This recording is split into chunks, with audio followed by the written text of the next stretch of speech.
محترم ناظرین اور ناظرات، ہمارے اسلامی اور ملی بھائیوں اور بہنوں، آج کی اسٹریم میں انشاءاللہ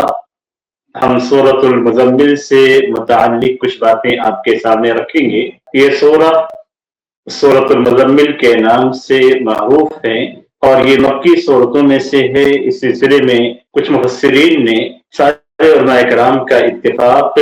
نقل کیا ہے، جیسا کہ تفسیر ابن جوزی رحمہ اللہ نے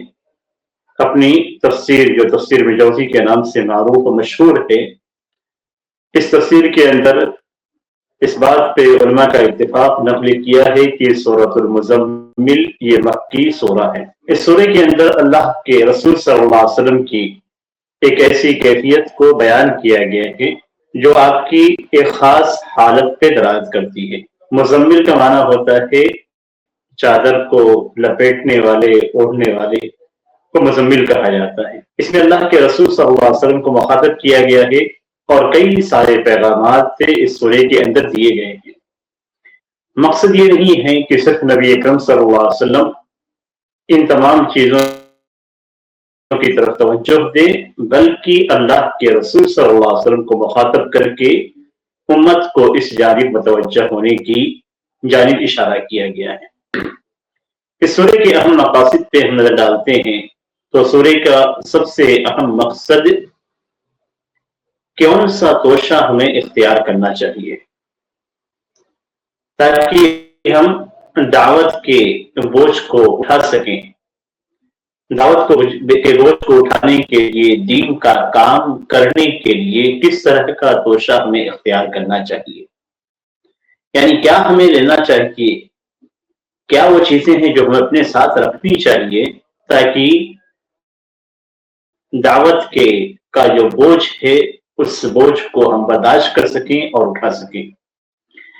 اسی لیے سورہ کے اندر جن مختلف موضوعات پہ بات کی گئی ہے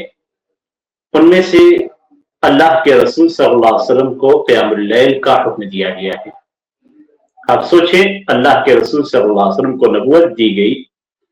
اور نبوت کے پیغام کو پہنچانے کے لیے آپ صلی اللہ علیہ وسلم پہ جو بوجھ بنتا ہے، جو وزن ہوتا ہے اور جو پریشانیاں اور مشقت پیش آتی ہیں، اس کو ہلکا کرنے کے لیے کون سی چیز کارگر ہوتی؟ اللہ کے رسول صلی اللہ علیہ وسلم کو قیام اللیل کا حکم دیا گیا ہے۔ قیام اللیل سے اس بوجھ کو ہلکا کرنے میں مدد ملتی ہے جو بوجھ نبوت کا ہے۔ اِنَّا سَنُلْقِي عَلَيْكَ قَوْلًا وزنی بات نازل کریں گے۔ اور اللہ تعالیٰ نے قرآن کے تعلق سے فرمایا ہے کہ لو انزلنا هذا القرآن على جبل لرأيته خاشعا متصدعا من خشية الله، کہ اگر ہم اس قرآن کو کسی پہاڑ جھکا ہوا پاتے، اللہ کی خشیت اور خوف سے پھٹتا ہوا پاتے، یعنی پہاڑ بھی پھٹ جاتا، اتنا ثقیل اور اتنی وزنی بات اللہ تعالیٰ نے نازل کی ہے۔ تو اس بوجھ کو کم کرنے کے لیے قیام اللیل یہ مددگار ذکر کی گئی ہے۔ وہ یہ کہ نبی اکرم صلی اللہ علیہ وسلم کو ثابت قدم رہنے کا حکم دیا ہے اور وحی پہنچانے کے لیے آپ ثابت قدم رہیں اور اس سلسلے میں جو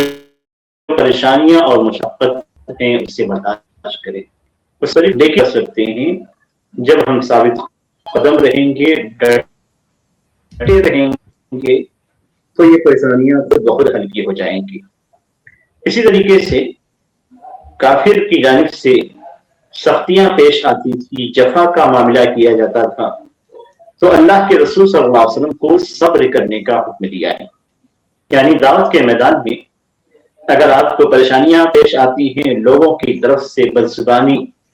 اور سختی ملتی ہے، آپ کی دعوت قبول ہوتی نظر نہیں آتی، لوگ قبول نہیں کر رہے ہیں، تو ایسی صورت میں بے صبری کا مظاہرہ نہیں کرنا چاہیے، بلکہ صبر کے ساتھ اپنے آپ کو رکھنا چاہیے اور اپنے نفس کو صبر کا حکم دینا چاہیے۔ اسی طریقے سے اس سورہ کے اندر کافرین کو دھمکی دی گئی ہے اور بتلایا گیا ہے کہ اللہ تبارک و تعالیٰ نے کافروں کے لیے کون سا عذاب تیار کر کے رکھا ہے۔ تو ان کے عذاب کا ذکر کیا گیا ہے، ان کی صفات کا ذکر کیا گیا ہے کہ وہ لوگ اللہ تبارک و تعالیٰ کی آیتوں کے ساتھ